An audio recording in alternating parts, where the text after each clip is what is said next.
In today's video, I'm going to teach you how to change the country in Google AdSense. Now, this might seem like a straightforward task, but it requires a bit more effort because you can't directly edit the country in your existing AdSense account. Let's dive into the official method to help you navigate through this process efficiently.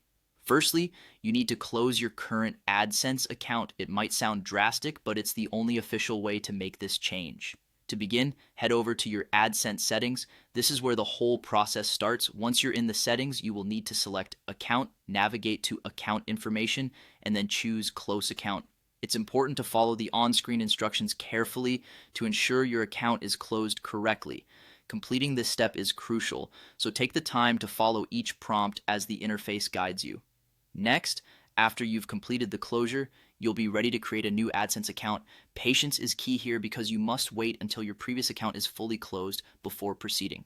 Once you receive confirmation that your account has been closed, you can move on to signing up again. To start afresh, go to the AdSense sign up page. You have the choice to use the same Google account as before, or if you prefer, a brand new one. When you reach the point where you are asked for your country, it's crucial to enter the new country accurately. This will ensure all future correspondences and settings align correctly with your current location. Following this, you need to submit and verify your details. Google will require you to verify your identity and address, so be prepared to provide proof such as a valid ID and your current address. Ensuring all information is accurate will help avoid potential issues down the road. After your new account is set up, the last step is to relink it to your website.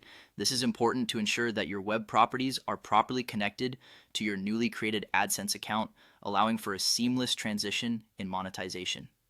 Before we wrap up, I'd like to mention some critical notes. It's vital to remember you can't hold two AdSense accounts under the same name at the same time. Moreover, changing the country will impact tax information, payment methods, and currency formats. So if you've recently moved, ensuring your tax and bank details are also updated is imperative. That wraps up today's guide. By following these steps, you'll be able to change your AdSense country successfully. Remember to be precise with the process and addresses. Being thorough will help avoid complications. Thanks for watching, and if you have any further questions, feel free to reach out.